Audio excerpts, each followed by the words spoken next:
So this piece is about raving and how we use raving as a way to let go and free ourselves from the burdens and the struggles that life presents us, and how can we find just even a second of utopia in our lives.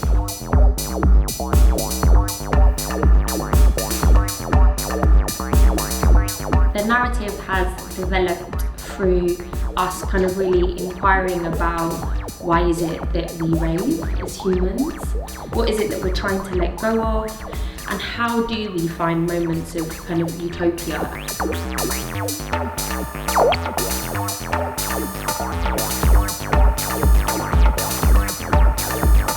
We're not recreating a party. I think it's more rave as a way to access a space that disabled people and non-disabled people can meet and let go and party. Throughout the work, I think we've realised that, we do bring a lot of ourselves to this rave culture, and I think it's interesting to explore that and explore that as deaf people, disabled people who historically have been excluded. It's quite emotional in some ways and also euphoric, because we're spending this really intricate time with each other's bodies in a very sort of sweaty, real, sometimes dramatic atmosphere. It's very layered.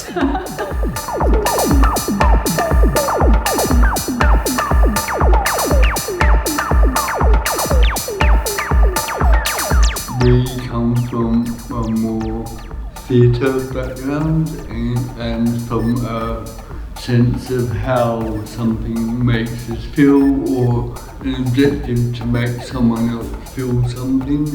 So that's kind of how we've been approaching tasks in the room. It's been very collaborative in how we've been putting things together.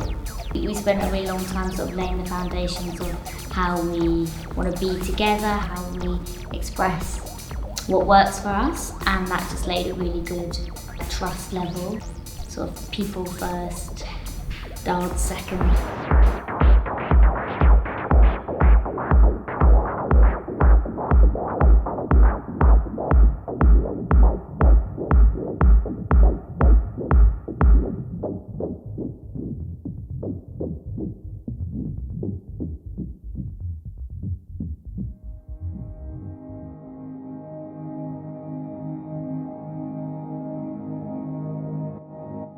I think there is principles that we are developing and using in the room that feel really beautiful in terms of how they correlate with rave culture.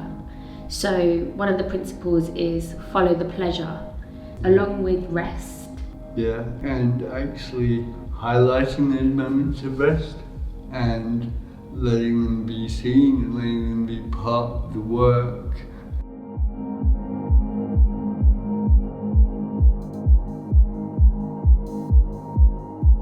One of our principles is about asking for what you desire and what you need, and how can we facilitate that in the room. Yeah, there's a lot of care and accessibility, and having this space to talk about how to feel authentic and most honest with ourselves in this type of work. I think previously I thought that I did know what I needed, but to then communicate that need and to not be apologetic about that as well. I think that is a huge thing for me. Contributing what I need helps others to do the same. It's like a generous act in a way, rather than feeling embarrassed or shy or insecure about it. It's something to give to others. I personally think the quality of the work is so much richer, and the integrity in the work, because you can really see there's been a process of understanding one another, so people can really show up as their best.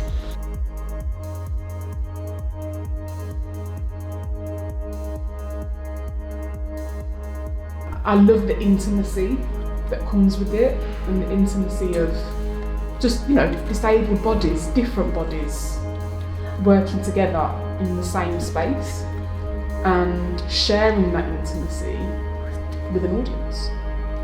it's a piece about how we access joy for ourselves, and I hope that the piece will create a moment for the audience to reflect on how they access joy or might want to access